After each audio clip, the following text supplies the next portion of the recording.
Hey guys, it's me again. It's the same day. It's about a couple of hours later. And I just did a test run on my microphone because I don't know why it didn't come on. Maybe it wasn't plugged in all the way. But I'm sorry about the sound quality of the last video. But since I just ran a test and I know the microphone is working, I wanted to stay on and share a few more thoughts with you on the whole thing. And it's really emotionally taxing for me because it was so hard. I mean, for those of you that have followed my story, that job took so much out of me and it killed my energy on a daily basis. And I lost my passion for basically everything in life. I mean, I tried to maintain it, and I just felt the passion leaving my life more and more the longer I stay there. And when things didn't get better, I just felt I had to go.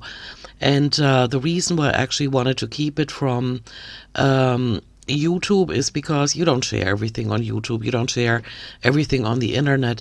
I'm a person that shares a lot on the internet. I also used to be on cam. I don't feel the need to do that so much anymore. I'm not sure why. Not out of fear for judgment, but a podcast or just a voice is, that's something I would listen to. In others, I listen to podcasts where you cannot actually see the other person. Um, and I was thinking about it. I'd actually made up my mind already that I wouldn't share the news, that I'm going to quit my job, um, because it might invite people to speculate on what I'm doing with my life now. And I don't need that. I mean, anything that I want to share, I will share. But while I was more leaning towards not sharing that I'm gonna quit my job. I felt that everybody that had been listening to all the rants and raves about this job had deserved to get with me to the point where I finally say, this is it. I've had it. I've given this job enough of my time and energy to realize nothing's ever going to change. It's like a bad marriage, or a bad relationship where you just keep giving and you keep hoping, and the other party just keeps promising to do better, and that things are going to get better, and then they don't. And before you know it, 6 years are over, and you're wondering where all your time and energy went. And it's pretty easy to see in my case where it went, and I'm not liking the road I went down. But at the same time, I had to go down that road. I couldn't just give up on a job that I was so passionate about. I mean, I met so many great people. I had hundreds, if not thousands, of really great conversations, sometimes even just exchanges of looks, like when you look at the other person, you know what they're thinking, and they're just passing by because something was happening. Or all the talks we had about the team leader, the initial team leader that was completely out of control and unprofessional. And we kind of resolved that situation. Like, for whatever reason, she left. I mean, there is that rumor at work that I did actually say to the team leader, you can, like, after the initial 6 months probation, right? She said, I'm going to extend your probation another 6 months because I don't feel like you're quite there where you get that I'm your superior. And I'm like, oh my gosh, have you ever listened to anything I said? And of course, I respect you as my superior, but you have to act professional in order to get respect. This is the same anywhere you go, right? And I said, you can extend my probation time all you want, but if I leave, and the probation means that they can fire me the same day, they can say, go home, you're out of a job. But it also goes the other way around. And so I told her, and somebody heard that, when I said, you can extend my probation all you want, but if I leave, I'm taking you with me. And I didn't mean it as a threat. I meant it as a fact, because I had enough experiences with her to get her fired, and that's why I said that. But then she left anyway, and so there's a rumor going around that I have manifestation powers that kind of repelled her to where she she left, and then her boss left, the one that covered for her, and then it just went on from there. And I don't want to get into detail all that much, but I did not just have bad times. If I had only had bad times, I would have never lasted in that company for 5.5 years. 5.5? Yeah, I started in June 2018. And I think in some previous videos I said 6 years, but that's not the case. I was only thinking I came back from the States in 2018, and I started working at that company in 2018. And so since I've been back from the States, for 6 years. Oh my gosh. Yeah, 6 years in January. I got back on the 8th or 9th of January. It depends on what time zone. And yeah, and that's why I said 6 years, but it's only been 5.5. And I did have a good time, and I met a lot of really interesting people. And some of them I'm in touch with behind the scenes, which means on an app, on my phone, in my free time. And yeah, I learned a lot about humanity, about people, and how they deal with times of stress when it really gets down to the nitty gritty, to not knowing how to pay your bills anymore because somebody made the decision to wanting to make even more money and to have even more global power, you know. And so I learned a lot. It was a very interesting time, but the price I paid for it is that my my energy was just gone. Usually my voice was gone after a day at work, where I had to talk a lot because there were a lot of people on location, and that was not an easy thing to do. But it's the same like with my marriages. If I had, I've been married twice, and I endured it as long as I could. But then when I decided, okay, I think I'm done now, I think I can let go, that's when I was done. So if anything or everything had changed at that point in time, I would have just said too little, too late, and I would have left anyway, or I would have ended the relationship, or I would have initiated the divorce. Do you know what I mean?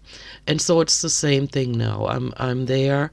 I've known since the beginning of December that my last day is almost in reach, and it to me it made no difference if they would hold me to my contract, to where I would have to stay until the end of March, or when the team leader said, "Hey, so how about we make your last day the end of January?"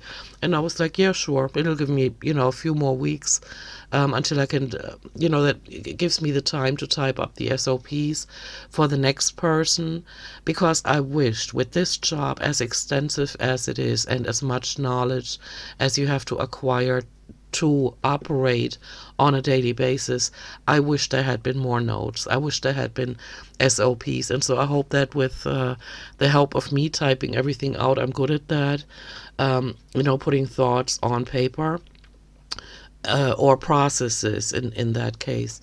And so I've been typing SOPs every single day when I didn't do anything reception related, like, create access badges or whatever.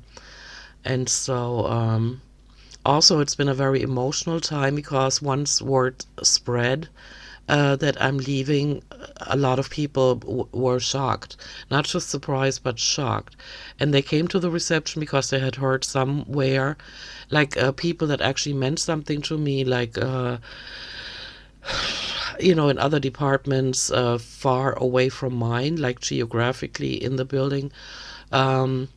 I asked them if they could come to the reception, or I visited them at their workplace, and I said, "Look, I don't want for you to hear it from anybody else.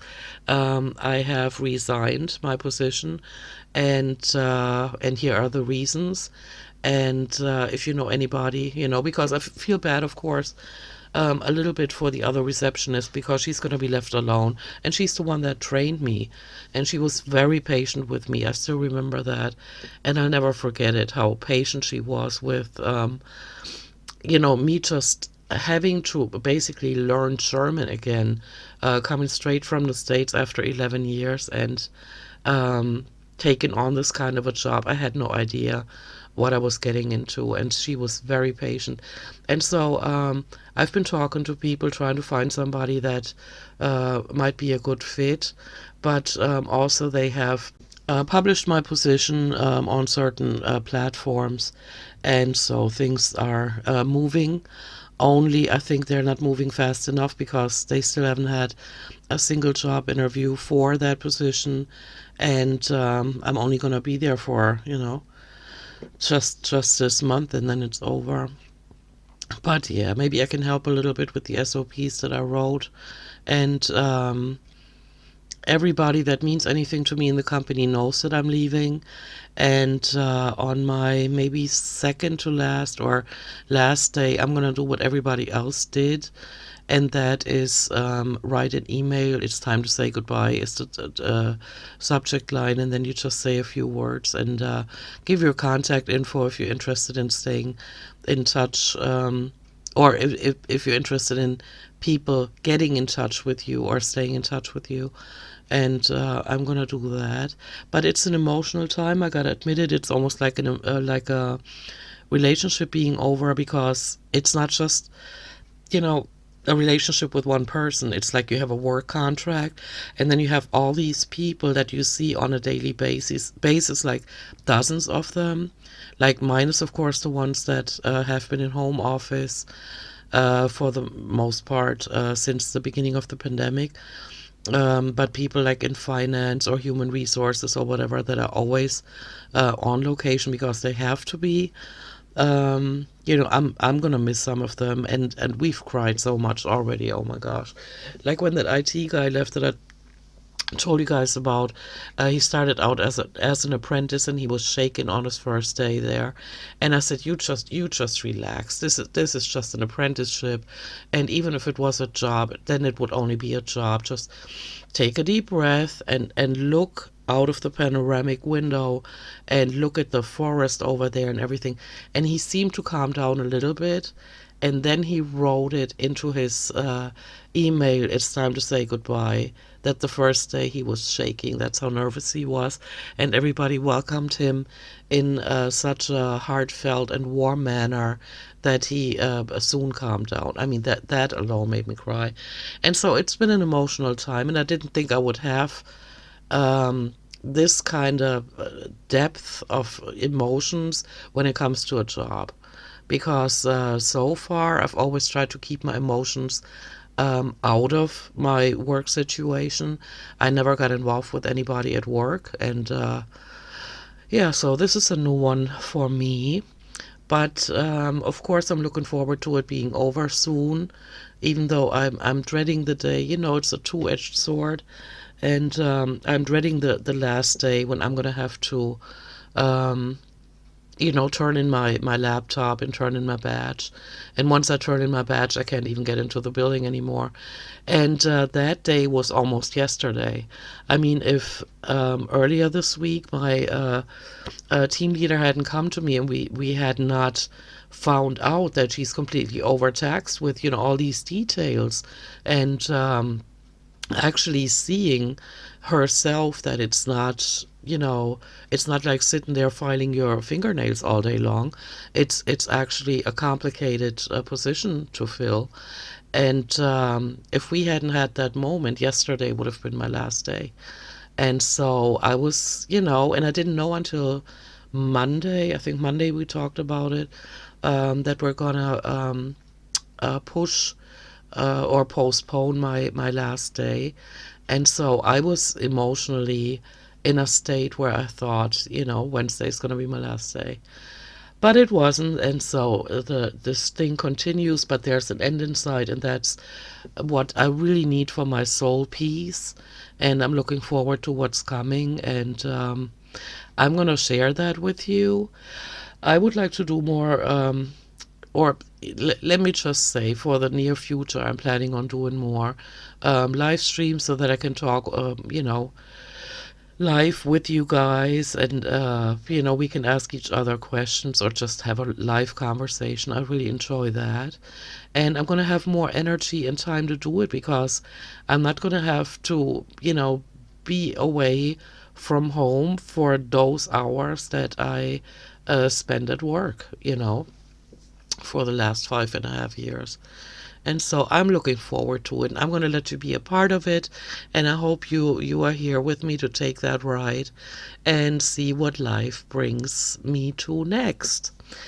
All right, and not wanting to make this too long, just thought I have the microphone fired up, and I'm glad that it worked because if it was a malfunction in the microphone, I would have had to get a new one because if you are somebody that on YouTube usually just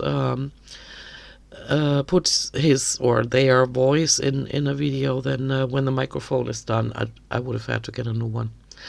All right, you guys, I'm gonna go. Thank you for listening to this, and it's an exciting time for me, and I hope you're gonna stick around to see where things will take me, and I will talk to you again soon. Bye. Tschüssi.